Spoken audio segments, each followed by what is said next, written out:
Hi hello friends, welcome back to our YouTube channel.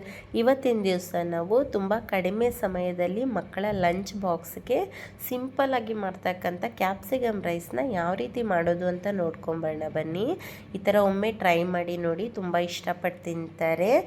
Capsicum rice ಮಾಡೋದಕ್ಕೆ ನಾನಿಲ್ಲಿ ಒಂದು ಕ್ಯಾಪ್ಸಿಕಮ್ನ ಚಿಕ್ಕದಾಗಿ ಕಟ್ ಮಾಡಿ ಇಟ್ಕೊಂಡಿದ್ದೀನಿ. ಹಾಗೆ 2 ಈರುಳ್ಳಿನ ಸಣ್ಣದಾಗಿ ಹೆಚ್ಚಿಟ್ಕೊಂಡಿದ್ದೀನಿ, ಒಂದು ಟೊಮೆಟೊ, ಸ್ವಲ್ಪ ಕೊತ್ತಂಬರಿ ಸೊಪ್ಪು, ಹಾಗೆ ಸ್ವಲ್ಪ ಕರಿಬೇವಿನ ಸೊಪ್ಪು, ಅರ್ಧ ಟೀ ಸ್ಪೂನ್ ಗರಂ ಮಸಾಲ, ಸ್ವಲ್ಪ ಖಾರದ ಪುಡಿ, ಒಂದು ಚಿಟಿಕೆಯಷ್ಟು ಅರಿಶಿನ ಪುಡಿ, 1/2 ಟೀ ಸ್ಪೂನ್ ಶುಂಠಿ ಬೆಳ್ಳುಳ್ಳಿ ಪೇಸ್ಟ್ ತೊಗೊಂಡಿದ್ದೀನಿ. ಹಾಗೆ 1/4 ಟೀ ಸ್ಪೂನ್ ಸಾಸಿವೆ, 1/4 ಟೀ ಸ್ಪೂನ್ ಜೀರಿಗೆ, 2 ರಿಂದ 3 ಟೇಬಲ್ ಸ್ಪೂನ್ ಅಷ್ಟು ಎಣ್ಣೆ, ರುಚಿಗೆ ತಕ್ಕಷ್ಟು ಉಪ್ಪು ತೊಗೊಂಡಿದ್ದೀನಿ. ಇವಾಗ ಮಾಡೋ ವಿಧಾನ ನೋಡ್ಕೊಂಬರೋಣ ಬನ್ನಿ. ಮೊದಲನೇದಾಗಿ ನಾನಿಲ್ಲಿ ಒಂದು ಬಾಣಲಿಗೆ ಎಣ್ಣೆ ಹಾಕಿಬಿಟ್ಟು, ಎಣ್ಣೆ ಕಾದ್ಮೇಲೆ ಸಾಸಿವೆ ಜೀರಿಗೆನ ಹಾಕಿಬಿಟ್ಟು ಚೆನ್ನಾಗಿ ಮಿಕ್ಸ್ ಮಾಡ್ಕೊಳ್ಬೇಕು.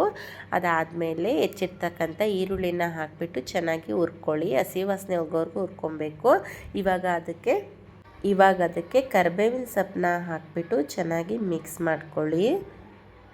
ಮಿಕ್ಸ್ ಮಾಡ್ಕೊಂಡಾದಮೇಲೆ ಕ್ಯಾಪ್ಸಿಕಮ್ನ ಸೇರಿಸ್ಕೊಳ್ಳಿ. ಕ್ಯಾಪ್ಸಿಕಮ್ಮು ಚೆನ್ನಾಗಿ ಎಣ್ಣೆಯಲ್ಲಿ ಡ್ರೈ ಆಗಬೇಕು. ಕ್ಯಾಪ್ಸಿಕಮ್ನ ಎಣ್ಣೆಲಿ ಚೆನ್ನಾಗಿ ಹುರ್ಕೊಂಡಾದಮೇಲೆ ಅದಕ್ಕೆ ಇವಾಗ ಟೊಮೊಟೊನ ಸೇರಿಸ್ಕೊಳ್ಳಿ. ಟೊಮೆಟೊ ಹಾಕ್ಕೊಂಡಾದ್ಮೇಲೆ ರುಚಿಗೆ ತಕ್ಕಷ್ಟು ಉಪ್ಪನ್ನ ಸೇರಿಸ್ಕೊಳ್ಳಿ. ಉಪ್ಪನ್ನ ನೋಡ್ಕೊಂಡು ಹಾಕ್ಕೊಳ್ಳಿ. ಹೌದು, ಇಲ್ಲಿ ಕ್ಯಾಪ್ಸಿಕಮ್ಮು ಎಣ್ಣೆಯಲ್ಲಿ ಚೆನ್ನಾಗಿ ಡ್ರೈ ಆಗಿದೆ. ಇವಾಗ ಅದಕ್ಕೆ ಶುಂಠಿ ಬೆಳ್ಳುಳ್ಳಿ ಪೇಸ್ಟ್ನ ಸೇರಿಸ್ಕೊಳ್ಳಿ.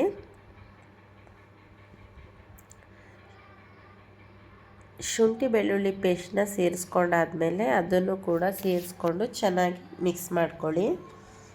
ಚೆನ್ನಾಗಿ ಮಿಕ್ಸ್ ಮಾಡ್ಕೊಂಡಾದ್ಮೇಲೆ ನೋಡ್ಬೋದು, ಇಲ್ಲಿ ಚೆನ್ನಾಗಿ ಎಣ್ಣೆ ಬಿಟ್ಟಿದೆ. ಇವಾಗ ಅದಕ್ಕೆ ಗರಂ ಮಸಾಲ, ಖಾರದ ಪುಡಿ, ಹಾಗೆ ಅರಿಶಿನ ಪುಡಿನ ಹಾಕಿಬಿಟ್ಟು ಮಿಕ್ಸ್ ಮಾಡ್ಕೊಂಡಾದ್ಮೇಲೆ ಅದನ್ನು ಚೆನ್ನಾಗಿ ಎಣ್ಣೆಯಲ್ಲಿ ಡ್ರೈ ಮಾಡ್ಕೊಳ್ಳಿ. ಗರಂ ಮಸಾಲ ಹಾಕೋದ್ರಿಂದ ಕ್ಯಾಪ್ಸಿಕಮ್ ರೈಸ್ ಎಕ್ಸ್ಟ್ರಾ ಟೇಸ್ಟ್ ಕೊಡುತ್ತೆ. ಸೊ ನೋಡ್ಬೋದು, ಇಲ್ಲಿ ಕ್ಯಾಪ್ಸಿಕಮ್ ರೈಸ್ ಗೊಜ್ಜು ರೆಡಿಯಾಗಿದೆ. ಇವಾಗ ಅದು ಎಲ್ಲ ಚೆನ್ನಾಗಿ ಎಣ್ಣೆ ಬಿಟ್ಟಾದಮೇಲೆ ಲಾಸ್ಟ್ಗೆ ಕೊತ್ತಂಬರಿ ಸೊಪ್ಪನ್ನ ಹಾಕಿಬಿಟ್ಟು ಇನ್ನೊಂದು ಸಲ ಚೆನ್ನಾಗಿ ಮಿಕ್ಸ್ ಮಾಡ್ಕೊಂಡಾದಮೇಲೆ ಗ್ಯಾಸ್ ಸ್ಟವ್ನ ಆಫ್ ಮಾಡಿಬಿಡಿ. ಇವಾಗ ನಾನಿಲ್ಲಿ 2 ಬೌಲಲ್ಲಿ ಅನ್ನನ ಹಾಕ್ಕೊಂಡು ಮಿಕ್ಸ್ ಮಾಡ್ಕೊತಾ ಇದ್ದೀನಿ. ಸೊ ನೋಡ್ಬೋದು, ಇಲ್ಲಿ ಕ್ಯಾಪ್ಸಿಕಮ್ ರೈಸು ಎಷ್ಟು ಚೆನ್ನಾಗಿ ಬಂದಿದೆ ಅಂತ. ನೋಡಿದ್ರಲ್ವ ಫ್ರೆಂಡ್ಸ್, ತುಂಬ ಸಿಂಪಲ್ಲಾಗಿ ಯಾವ ರೀತಿ ಕ್ಯಾಪ್ಸಿಕಮ್ ರೈಸ್ನ ಮಾಡೋದು ಅಂತ. ಈ ಥರ ಒಮ್ಮೆ ಟ್ರೈ ಮಾಡಿ ನೋಡಿ, ತುಂಬ ಇಷ್ಟಪಟ್ಟು ತಿಂತಾರೆ. ವಿಡಿಯೋ ಇಷ್ಟ ಆಗಿದೆ ಅಂತ ಅಂದ್ಕೊಂಡಿದ್ದೀನಿ. ಸೊ ವಿಡಿಯೋ ಇಷ್ಟ ಆದರೆ ಲೈಕ್, ಶೇರ್ ಹಾಗೆ ಸಬ್ಸ್ಕ್ರೈಬ್ ಮಾಡೋದನ್ನ ಮರಿಬೇಡಿ. Thank you.